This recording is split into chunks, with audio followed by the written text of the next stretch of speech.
We are back on Inside Politics. Our guest today is Ralph Schulz. He's the president and CEO of the Greater Nashville Area Chamber of Commerce. Ralph, as we continue to talk about Nashville recovering, we built an international reputation with the NFL draft, NHL draft, other events for hosting large events with a great party atmosphere. Has that been damaged at all in 2020?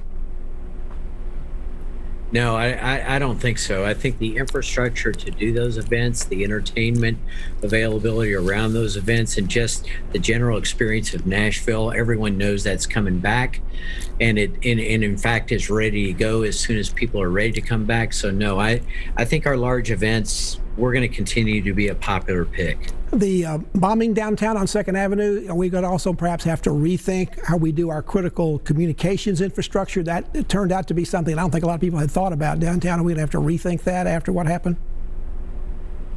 Yeah, I think, when events like this happen, there are always people that are going to assess the circumstance and see what changes need to take place. I don't think there's any question when we saw the impact on our online opportunities that we were going to have to do something to create more secure communications. In terms of Nashville being a mecca for business meetings and conventions, how much is the virus going to change that? I mean, are we going to see as many business meetings, as many conventions, or is that just something we're going to have a smaller pie to have to try to get our piece of? I think first of all, I think corporate travel policy is going to influence the return of meetings and conventions to the area. I continue to hear from people that they are interested in gathering at conventions and gathering at meetings. And again, Nashville has so much to offer from that perspective that I think we're going to continue to be a popular site for that activity. But one of the things I think is going to cramp the return of hospitality in the short term is going to be the speed with which businesses their travel policies to allow people more freedom to travel. We've invested an awful lot of money in the Music City Center and other things to support the business meeting stuff and the conventions. Are we okay? Do we have enough reserves to get through what continues to be a pretty lean time for them? Yes, it's really interesting that the unexpected high success of the convention center created that opportunity to create those reserves, and people have seen already direct contributions to the city budget coming from the Music City Center. But in addition to that, the reserves are really strong, so I don't anticipate there's going to be any issue with the Music City Center absorbing these current challenges. The pipeline has been pretty robust in the last few years to bring in new jobs, to bring in corporate relocations. What's it like now? Is it smaller but still productive? Yeah, it is smaller. I mean, the size of our pipeline right now is about 30% of what it was this time last year, but we are increasingly seeing signs of warming up. We were seeing small to medium-sized projects, maybe 50 to a couple hundred employees during the shutdown and during the slowdown, but now we're starting to see larger projects inquire about Nashville again. The pandemic seems to be creating some significant migrations across the country. From surveys I've seen, from moving companies, even U-Haul rentals, Nashville ranks pretty high in the national rankings of where people are moving. Does your research indicate the same things, and who are the people who are coming here? The answer is yes. Our research shows the same thing. In fact, we've actually seen some acceleration on that rate since the pandemic began. And they're coming here from larger cities generally. Chicago, I think, is number one on the list when we look at in-migration. LA, New York City, and other larger cities. They're mostly coming from larger cities.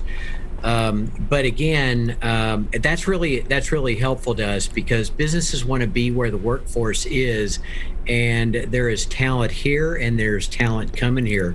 So bottom line, jobs grow, opportunity grows, Nashville wins. Is it got anything to do with us being an it city? Are we seeing people that are coming that are younger, older? Did you indicate they were skilled, but is it just people also looking just to get in the music business as they've been coming here for the last 50 years? They tend to be younger. They tend to be well educated, and they are drawn to the culture. They are drawn to the culture of Nashville. Friendly, high entertainment. Honestly, culture has risen as that number one draw. Nashvillians, over the last year, we've had all these challenges. There's been a fair amount of complaints about taxes are now too high, the area is losing its charm, we're growing too much. With this continuing influx of people, do we have to maybe have a little different attitude about that maybe we do look better than maybe people are seeing in the rest of the country and they want to be here? Yeah, I don't think there's any question. We just went through some economic development planning with community leaders. And one of the messages that came out of there was the fact that the entire community needs to participate in managing growth better. We know that transportation and traffic needs to be managed better. We know education needs to be improved. And we know that people would like to see the character of the city maintained. So the advantage we have is people are coming here for that character and will want to preserve it. But yeah, we need to pay more attention to managing growth. One last question and try to make this concise. I'll make it pretty easy. On a scale of 1 to 10, how would you say we've recovered so far from the challenges of 2020? And if we get the pandemic under control in 2021, how much further will we go on that 1 to 10 scale this year? I think we're an 8 at the moment, and we're going to be a 10 before it's over, and other people will be measuring that 10. So you'd like, maybe we'll go off the 10, we'll go even into the plus side of that, huh? Yeah, we'll go for the bonus. Look, coming out of recession, we exceeded everybody's expectations. I think we'll do that again. Ralph Schulz, the President and CEO of the Greater Nashville Area Chamber of Commerce, we appreciate you being with us today. Thank you so much, and good luck to all of us here in Nashville as we go into 2021. Thanks, Peg. Always great to be with you. That's Inside Politics for this week. Thank you so much for joining us. We'll be back here again for a future show. If you can't get enough politics in the meantime, go to the NewsChannel 5 website. You'll find my Capitol News commentary there. There's a new commentary posted every Friday afternoon. Enjoy the rest of your weekend, and we'll see you here next time. Goodbye.